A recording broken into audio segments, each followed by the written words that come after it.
तो सूक्ष्म निदान 6 चैप्टर का नाम प्रमेय निदान अध्याय है। प्रमेय के भेद देख रहे हो आप, 20 भेद होते हैं। कफ से 10, पित्त से 6, वात से 4, श्रेष्ठ औषध, हृदय की धात्री और निशा। ठीक है। और संग्रह का निशा यानी हरिद्रा, वो एक ही चीज है।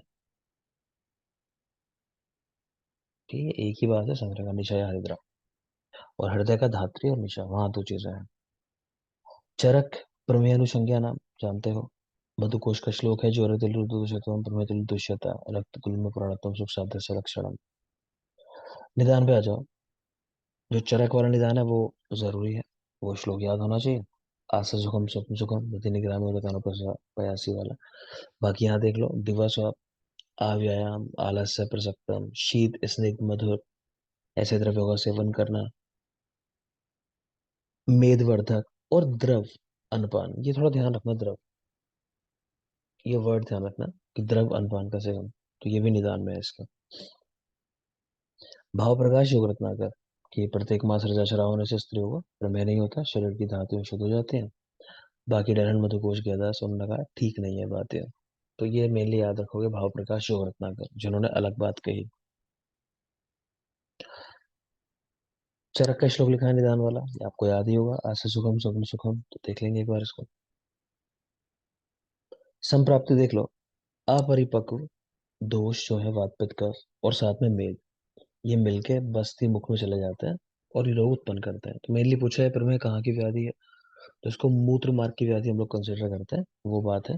और जो बस्ती है वो मेन स्थान है यहाँ, अगर देखें तो कि जहाँ पे दोष एकत्रित हो रहे हैं और रोग उत्पन्न कर रहे हैं। पूर्व रूप में हस्तपात तलदाह मल उत्पत्ति जटिली भावा केशा नाम वृद्धिश्चा नखा नाम। चरक में काफी अच्छे से पढ़े हैं, सारे कैरेक्टर वही है, कुछ नई बात नहीं है।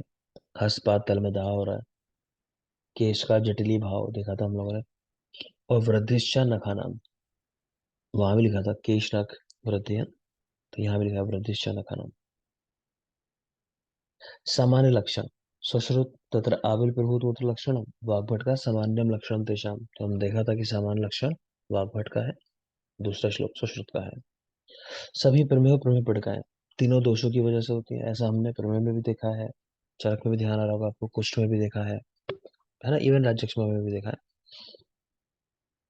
अब भेद लिखे हुए हैं, कफज पित्तज और वातज। तो कफज प्रमेय संक्रिय होते हैं, पैत्तिक विषम क्रिय होते हैं, और वातिक महात्यायिक होते हैं। ठीक है। फिर कफज वाले साध्य है, पित्त वाले आप्य और वात वाले असाध्य है, तो ये बात भी आप जानते हो। वातिक प्रमेय के अंदर वात कफ, अब माफ करें, पित्त कफ और वायु भी है वैसे, तो वात पित्त कफ तीनों दोष हो गए। मेद वसा मज्जा, इन सबका इन्वॉल्वमेंट होता है, तीनों दोष और मेद वसा मज्जा। पैतृक प्रमेय में अगर आप देखोगे तो वहां भी तीनों दोष है और मेद और रक्त है। कफश प्रमेय के अंदर तीनों दोष और मेद। प्रमेय पिड़का के अंदर तीनों दोष और मेद और वसा। तो कहने का मतलब ये है, चाहे कोई भी कंडीशन देख रहे हो आप, चाहे वातिक पैतृक कफश प्रमेय चाहे प्रमेय पिड़का, सबके अंदर त्रिदोष और मेद तो कॉमन ही होने वाला है, तो वो तो याद ही नहीं करना। तो इतना कंपोनेंट तो सबका ये कॉमन है।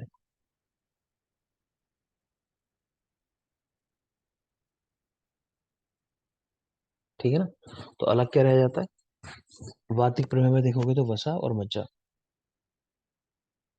वातिक प्रमेय में वसा और मज्जा है जो अलग चीज है। पैतृक प्रमेय में क्योंकि पित्त के साथ ही रक्त को सोच सकते हो आप, तो यहाँ पे रक्त है। कफश प्रमेय में कोई अलग चीज नहीं है। प्रमेय पिड़का में वसा है, तो यानी वातिक प्रमेय और प्रमेय पिड़का, वहां वसा का इन्वॉल्वमेंट भी है। वसा, वातिक प्रमेय में मज्जा भी है साथ में। तो मेन तो यही बात याद रखनी है, पित्त के साथ रक्त इजी है, रिलेट कर लोगे। तो याद रखना कि त्रिदोष मेद सब में होते हैं, वातिक प्रमेय में वसा, प्रमेय पिड़काओं में भी वसा। ठीक, आगे चलिए। कवच प्रमेय कोई नई चीज नहीं है, तो एक दो में जहां शब्द है वो लिख दिए नए वाले कुछ। जैसे पिस्ट में हमें लिखना है कि हेरस्ट्रोमा।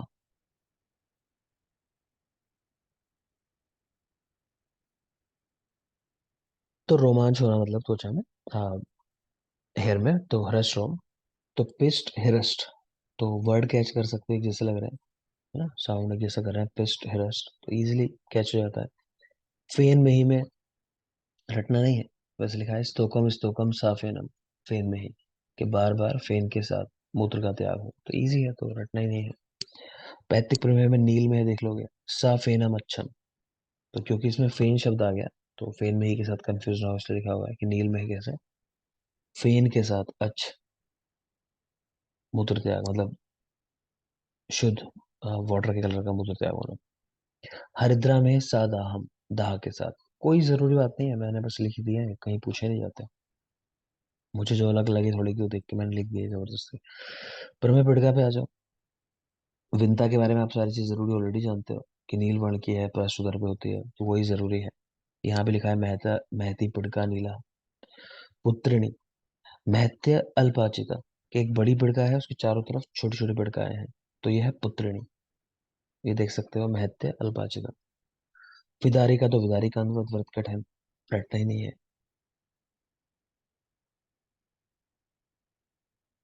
असाध्य पिटकाएं कहाँ की होती है, गुदा, हृदय, सिर, पृष्ठ, मर्म स्थान, इन स्थानों पर होने वाली पिटकाएं असाध्य हैं। गुदा, हृदय, सिर, अंश, पृष्ठ, मर्म, तो देख लेंगे एक बार। ये प्रमेय का लक्षण बता रखा है कि प्रमेय कैसा होता है। स चापि गमनात् स्थानम, स्थानात् आसनम इक्षते, आसनात् वृणुत शय्याम, शयनात् स्वप्नम इक्षते, तो ये चलने से, बैठे रहना, बैठने से मतलब चलने से खड़े रहना, खड़े रहने से बैठना, बैठने से लेटना, लेटने से सोना पसंद करता है, मतलब ये है। तो श्लोक देख लोगे तो ये प्रमेय मतलब होने वाला या है व्यक्ति, तो पहचान है उसकी। सभी प्रमेय चिकित्सा ना करने पर मधुमेह का रूप धारण कर लेते हैं, यानी फाइनली सारे प्रमेय जो होते हैं वो मधुमेह में कन्वर्ट हो जाता है, जिस तरह सारे उधर रोग जलोधर में कन्वर्ट हो जाता है लास्ट में आगे। और ये पूरा डिवीजन याद आपको ये भी होगा, ठीक है। तो एक ट्रिक देखी थी हमने, कि सांद्र सुरा पीकर शुक्ला को पीटा, तो चरक का जो सांद्र प्रसाद में है, सुषुप्त में सुरा में है, शुक्ला को पीटा, जो शुक्ल में है वो पिष्ट में है। शीत में की जगह देखा था फेन में, और लाला में की जगह लवण में, शीत की जगह फेन। बट एक मिनट बने रहोगे।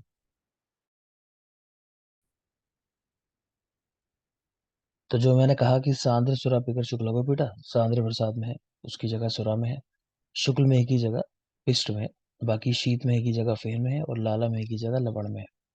नीचे पैतृक में भी देख पा रहे हो, तो काल में की जगह अम्ल में है, काल की जगह अम्ल में है, इसको देख लेंगे स्पेशली।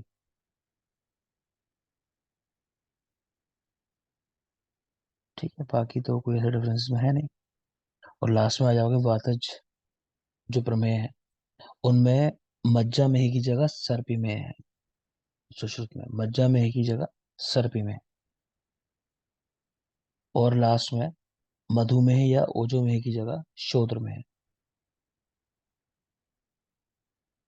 ठीक है, ये समक्रिय हैं, ये विरुद्ध क्रिय हैं, ये महात्यायिक हैं।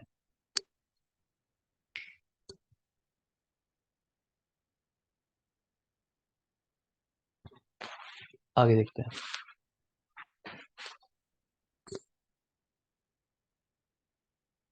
ये सब आपको याद होगा, देखो मैं इतना फोकस इसलिए नहीं कर रहा हूँ, है ना, आपको ऑलरेडी याद होगा, ये वाग्भट वाली बात भी याद होगी, इनका सिर्फ इतना ही चेंज है कि सांद्र सुरापेकर शुक्ला को बेटा। नेक्स्ट है चैप्टर नंबर 7। चैप्टर का नाम उदर रोग निदान अध्याय। अरे बेटा बने रहेंगे।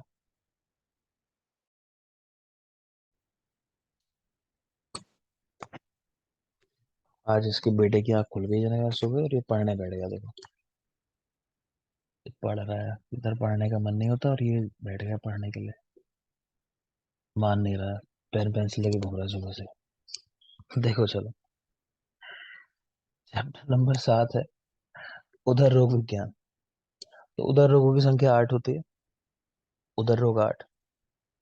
निदान की बात करें, देखो अगेन मैं बता रहा हूँ कि यहाँ भी कुछ खास है नहीं इस चैप्टर के अंदर भी, उदर रोग में भी इनका, क्योंकि ये भी चरक वाली चीजें हैं सारी, तो वैसे ही प्रमेय की तरह ही समझोगे इसको भी। तो उदर रोग 8, निदान क्या है उदर रोगों का, दुर्बल अग्नि, ये मेन चीज है दुर्बल अग्नि। ठीक, अहित अशन, और दोष जो होते हैं गुल्म की आकृति में हो जाते हैं, क्योंकि मतलब शोध ही फाइनली कैरेक्टर होता है उधर रोग का। तो गुल्म की आकृति में दोष होता है। रोगा सर्वेपि जयन्ते सुतरा मुद्राणी च, मतलब अष्टांग का श्लोक है कि उधर से ही सारे रोग उत्पन्न होते हैं। संप्राप्ति, चरक का श्लोक लिखा है, क्योंकि मेनली जल रुकता है, साइटिस होता है, तो उसी पॉइंट ऑफ व्यू से कि स्वेद और अम्बुवह श्रोतस इनका इन्वॉल्वमेंट होता है। तो रुद्ध स्वेद अम्बुवाहिनी दोषा श्रोता से ही संचिता, प्राण अग्नि अपान संदुष्य जन्यत्य उदर मरणाम। तो प्राण, अग्नि और अपान तीनों की दृष्टि हो रही है। ठीक है, प्राण, अग्नि मतलब प्राणवायु, अग्नि और अपान वायु, तीनों की दृष्टि हो रही है, और स्वेद और अम्बुवह श्रोतस का इन्वॉल्वमेंट हो रहा है। ये चीज याद रखेंगे आप। पूर्व रूप की बात करें तो बलि विनाश हो, मतलब क्योंकि धीरे धीरे फ्लूइड इकट्ठा होना शुरू हो रहा है, तो जो भी वली हैं मतलब झुर्रियां कहला वो नष्ट हो रही हैं। जठ रही राज्य, तो उधर पे रेखाएं दिखाई देना। जीर्ण अपरिज्ञान, पता नहीं चलता भोजन डाइजेस्ट हुआ नहीं हुआ। और पादगत शोफ, पैरों पर शोफ होना। तो ये देख लेंगे एक बार पूर्व रूप। तो बलि विनाश, जठ रही राज्य, जीर्ण अपरिज्ञान और पादगत शोफ।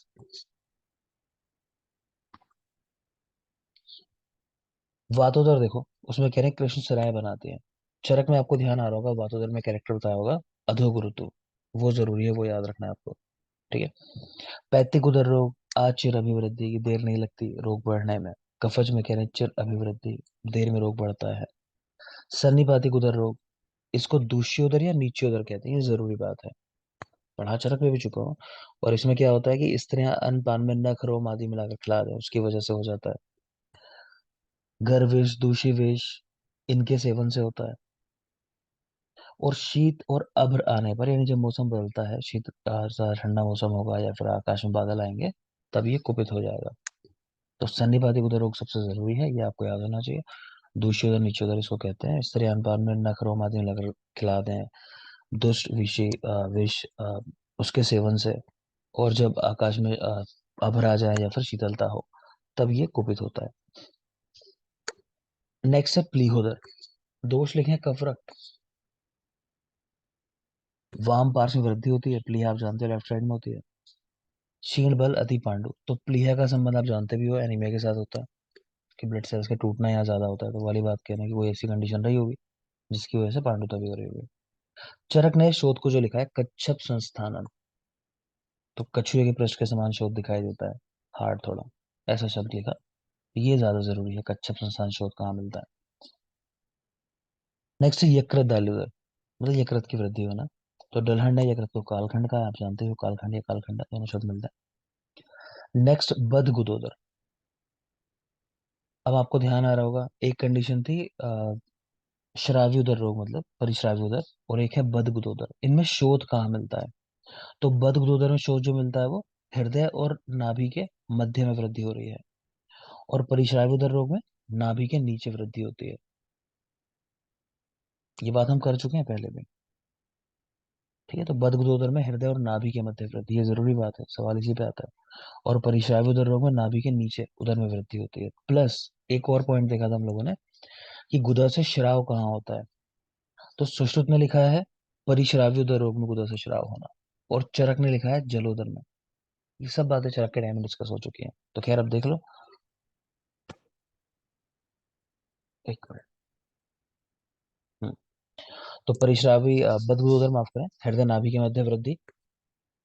विट समगंधिक वमन, तो विट के समान गंध वाला वमन हो रहा है। परिश्राव्योदर रोग में श्रुतो अंतरात सलिल प्रकाश, की आंतों से जल के समान श्राव हो रहा है। तो वो श्राव फिर फाइनली गुदा से श्राव के रूप में दिखाई दे रहा है। चरक ने ऐसा श्राव जलोदर में कहा है कि गुदा श्राव जो होता है वो जलोदर में होता है, परिश्राव्योदर रोग में नहीं। नाभि के नीचे उदर की वृद्धि लिखी हुई है। छिद्रोदर या शतोदर भी कहते हैं परिश्राव्योदर रोग को। ठीक है, तो श्राव क्यों हो रहा होगा कि छिद्र हो गया होगा या कोई इंजरी हुई होगी उससे, इंटेस्टाइन जो है बर्स्ट हो गई होंगी उस वजह से। नेक्स्ट है दकोदर। दकोदर यानी जलोदर, तो मेन किस वजह से होता है? तो स्नेह पीने के बाद शीतल जल का सेवन करना। तो पढ़ाई है आपने भल्ला तक तोफरक के अलावा बाकी सब में उष्ण जल का ही प्रयोग करना है। भ्रशो उन्नतम पूर्णम इव अम्बुना, तो उधर जो है उठा हुआ दिखाई देता है, जल से भरा हुआ है ऐसा। यथा धृति शुभ्यते कंपते, तो जिस तरह जल से भरी हुई बस्ती उसमें कंपन होता है, उसमें साउंड होता है, तो वैसा यही होता है द्रौपदर के अंदर। ठीक है, तो ऐसा शब्द आता है, लिखा हुआ है। ये देख लोगे लक्षण। सवाल इस पे आता है सबसे जरूरी, अगर यहाँ कोई पार्ट है सुश्रुत के अंदर, तो वो ये वाला पार्ट है, उधर रोग का लक्षण जो पूछा गया है सबसे ज्यादा बार। तो आधमान गमने आशक्ति दौर्बल्यम दुर्बल अग्निता शोफा सदना मंगा नाम संगो वात पुरुषो दाह तृष्णा च सर्वेषु जठरेषु भवन्ति। तो इनमें जो पहली लाइन है, ये काफी जरूरी है कि किस रोग के संबंध में ये लाइन लिखी हुई है। तो आधमान गमने आशक्ति, यानी चलने का सामर्थ्य नहीं है, दौर्बल्यता और दुर्बल अग्निता। ठीक है, आधमान गमने आशक्ति दौर्बल्यम दुर्बल अग्निता शोफा सदना मंगा नाम संगो वात पुरुषो वात पुरुष का रुक जाना दाह तृष्णा। तो ये उधर रोगों के सामान्य लक्षण है, तो पहली लाइन स्पेशली याद रखना। और देखोगे, अंते सलील भावम ही भजन्ते जठराणी। तो जैसा प्रमेय में देखा कि अंत में सभी प्रमेय मधुमेह में कन्वर्ट, उसी तरह अंत में सभी उधर रोगों में सलील भाव मतलब जल आ ही जाता है, तो जल उधर में कन्वर्ट हो जाता है। ये कंप्लीट हुआ चैप्टर नंबर 7। आगे देखेंगे चैप्टर नंबर 8। चैप्टर का नाम है मूड गर्भ निदान, काफी जरूरी चैप्टर है। देखो, क्योंकि देखो चीजें कौन सी जरूरी होती है ना, जो कहीं और ना लिखी हो। अब जैसे चरक में ऑलरेडी कोई चीज उसका डिस्क्रिप्शन है, तो वो इतनी जरूरी नहीं है। अब मूड गर्भ के बारे में चरक में नहीं पढ़ने को मिलता आपको, तो अब जो चीजें आने वाली हैं वो यहीं मिलेंगी सुश्रुत के अंदर, तो इसलिए ज्यादा जरूरी है। देखते हैं, मैं जरा बुक ओपन कर लेता हूँ, क्योंकि थोड़ा हो सकता है देखना पड़े।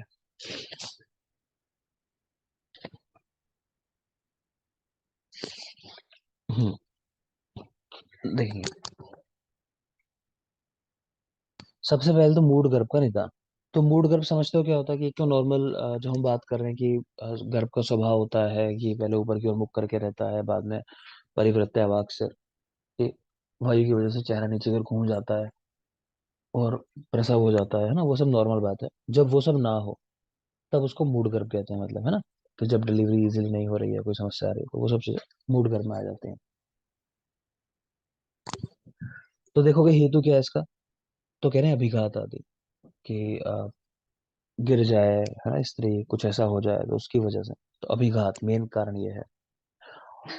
जैसे फलम इव्रंता, जिस तरह फल जो है व्रण से मुक्त हो जाता है समय से पहले ही, अगर इंजरी हो जाए उसके ऊपर। सुश्रुत ने नॉर्मल रेफरेंस में भी दिया है कि जैसे नॉर्मली स्वभाव से पकने के बाद फल गिर जाता है, तो उस तरह प्रसव होता है।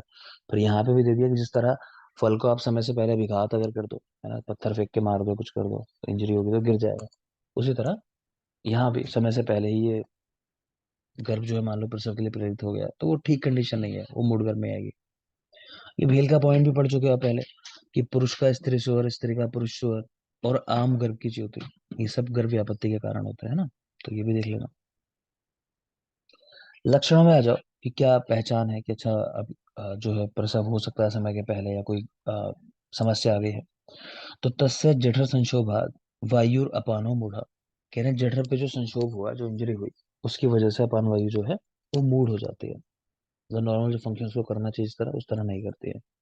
पार्श्व बस्ती, शीर्षदर, योनि शूल, आनाहा, मूत्र संग, ये चीजें होती हैं, तो वही निचला हिस्सा जो है वहां दर्द हो रहा है, पार्श्व में बस्ती के, शीर्षोदर यानी बताया था आपको, शीर्षोदर से लोग यही मान लेते हैं कि बस्ती का जो ऊपरी हिस्सा है, ठीक है, वहां पे योनिशूल आना।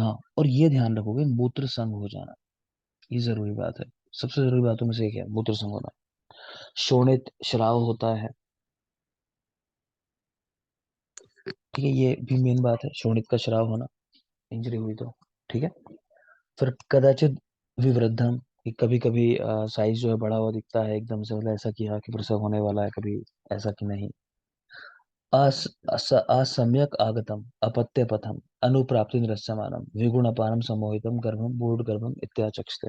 तो कह रहे हैं कि अगर गर्भ जो है असमान रूप से आया है, तो मतलब गलत टाइम पे, है ना, प्रसव होने लगे अगर, और या गलत पोजीशन से प्रसव होने लगे, कि बच्चे की कंडीशन ठीक नहीं है उस समय, कि हेड नीचे की तरफ नहीं है, एंगेजमेंट नहीं है, सब कुछ नहीं है, तो वो सारी कंडीशन जो है वो कह रहे हैं मूड गर्भ के अंदर आ जाती है। क्लियर?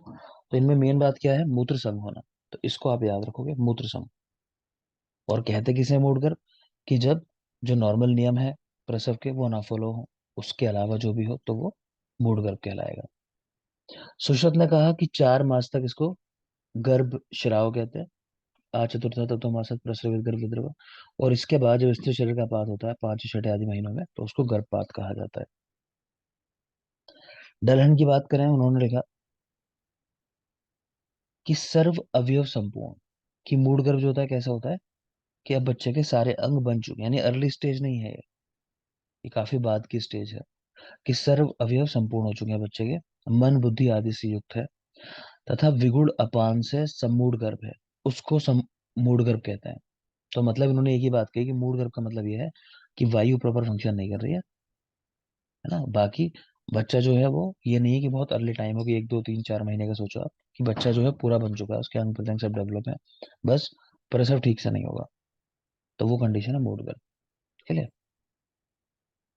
गर्भाशय में गर्भ की स्थिति कैसे होती है सबकी पढ़ चुके हैं आप। सुश्रुत आभुग्मुख सायोनि शीर्षाम्याति स्वभाव सम प्रसवम प्रति, चरक पृष्ठ अभिमुख ऊर्ध्वशिरा प्रसूति मारुति योगात परिवृत्या वाक से। वो सब पढ़ चुके हो आप। ये चरक का पृष्ठ की ओर मुख करके रहता है, और वह वायु की वजह से नीचे की ओर मुख करके फिर निकलता है। वाक भट कृत अंजलि रहता है, पृष्ठ अभिमुख लेकिन, है ना।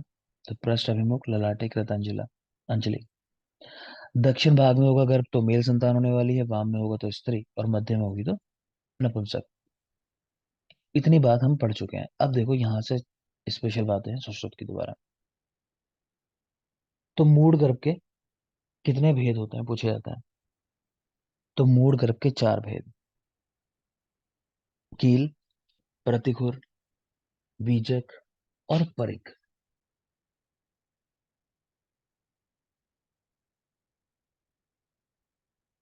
कील, प्रतिखुर, बीजक और परिक, इन्हीं पे सवाल आता है। हारित के अनुसार 7 प्रकार का मूड गर्भ होता है, दोषों के अनुसार वही वातपित्त कफ, फिर द्वि दोषज 3, फिर एक सन्निपातज। गतियां कितनी होती है मूड गर्भ की? 8 गतियां हैं, इनको भी पढ़ेंगे अभी हम। तो मूड गर्भ के भेद 4 हैं और गतियां 8 हैं। संग्रह की अगर बात करें तो उन्होंने गतियां 3 कही: ऊर्ध्व, न्यूज और तिर्यक, ऊपर नीचे और मतलब दाएं बाएं इस तरह। और संस्थान कहे 8। संस्थान, ये गति हो गई कह दिया उन्होंने, तो संस्थान 8 है। तो संग्रह के संस्थान पूछ लेता है, याद रखना 8 है। अब ये कंडीशन कैसे होती है, कील, बीजक, प्रतिखुर, परिग, तो बच्चा किस तरह से आ रहा है बाहर, तो उसके ऊपर नाम है ये। तो फर्स्ट कंडीशन देख रहे हो, कील, ऊर्ध्व बाहु सिर पादों योनि मुखम निरोधी, कील एव सा। तो बच्चे के हाथ, सिर और ऊर्ध्व बाहु सिर पादों, पैर, सब ऊपर की तरफ है, ठीक है, इस तरह से आ रहा है, तो इसको कहते हैं कील। बच्चे के हाथ, सिर और पैर सब ऊपर की तरफ है, ठीक है, तो इसको क्या बोलते हैं? कील। क्योंकि कील के जैसा हो गया ना, जैसे अगर शेप देखो तो इसकी, अब देखो जैसे मैंने बनाया पॉइंटेड इस तरह, समझ रहे हो ना, तो ऐसी शेप बन जाती है, तो कील इसे नाम कह लो आप। तो ऊर्ध्व बाहु सिर पादो योनि मुकुंद प्रवृत्ति कील ईर्षा।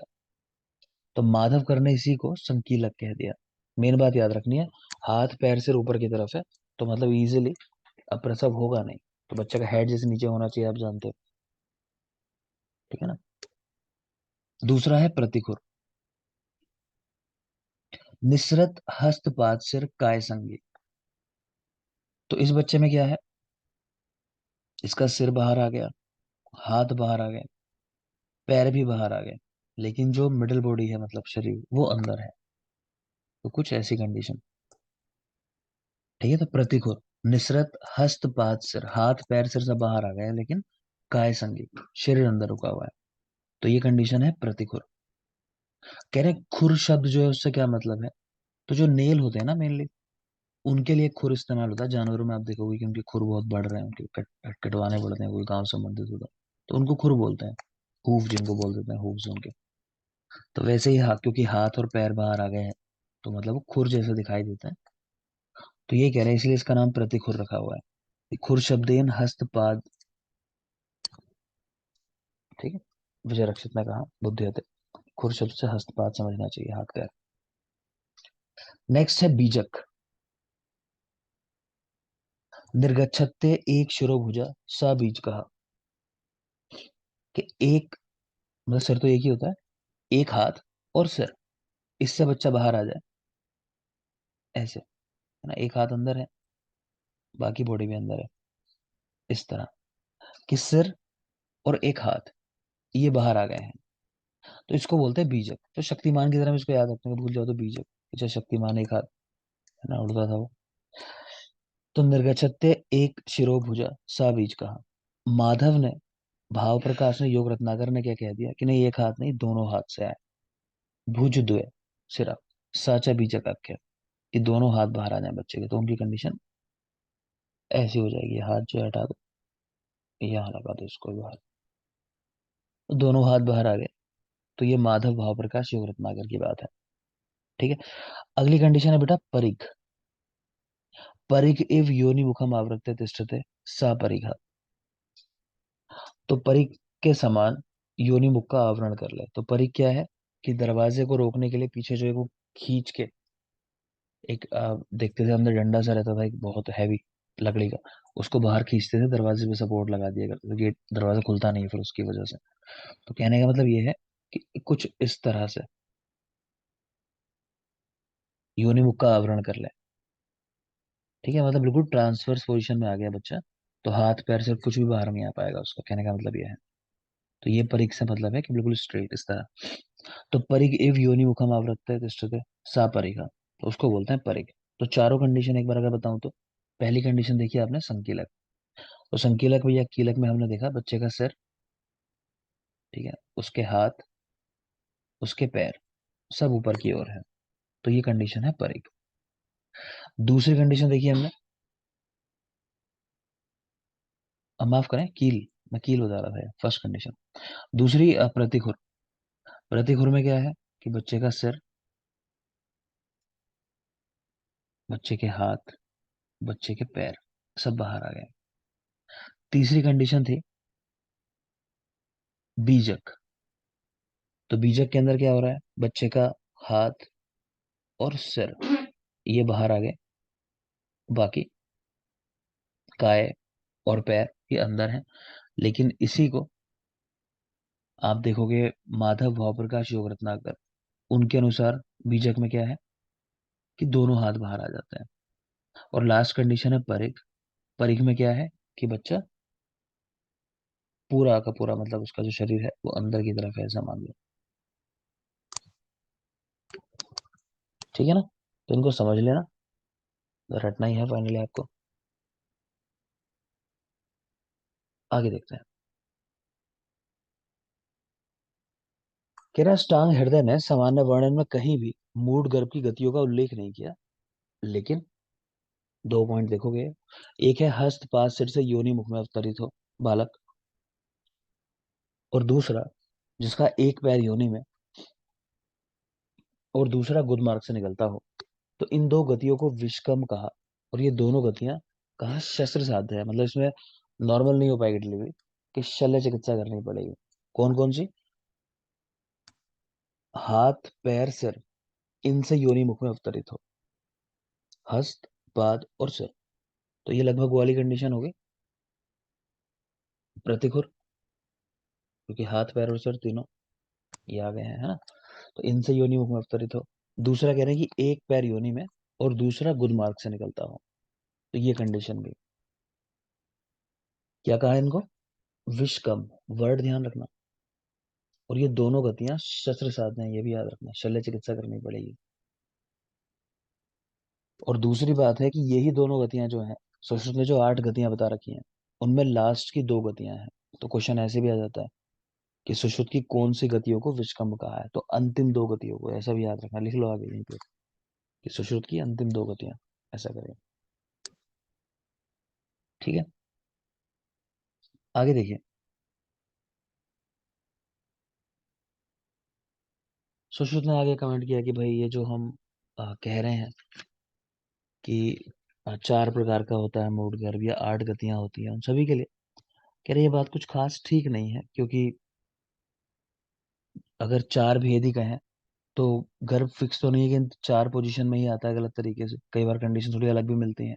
कि हमने जैसे बात कर ली, मान लो कि ट्रांसवर्स, तो कई बार मान लो कि ओब्लिक हो, उस तरह से वो भी नहीं निकलेगा, गर्भ बाहर है ना। तो वो कहना चाह रहे हैं कि चार भेद ठीक नहीं है, कि गर्भ अपत्य मार्ग में अनेक प्रकार से भी आ सकता है।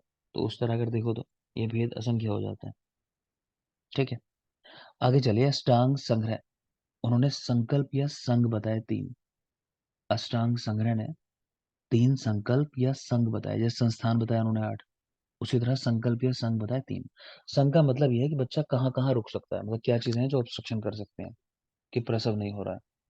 तो सिर हो सकता है, अंश यानी शोल्डर हो सकते हैं जो फंस रहे हैं मेनली, और क्या है जघन प्रदेश। तो हम सज करके याद रखते हैं, है ना, कि सजने में देर हो जाती है, कि मतलब तैयार होने में, तो कोई क्यों नहीं जा रहा कहीं, कि सजा नहीं है, अभी तैयार नहीं हुआ है। तो सजा यानी सिर, अंश और जघन, ऐसा करके। तो ये संकल्प या संघ है तीन। नेक्स्ट है मूड गर्भ की गतियां आठ। अंतिम दो गति कौन सी है, बस वही लिखे हैं यहाँ, क्योंकि बाकी का कोई सेंस नहीं बनता ज्यादा। जो अंतिम दो गतियां साध्य हम बात कर रहे थे पीछे, अभी विश्वकर्म का है, वाग्भट ने।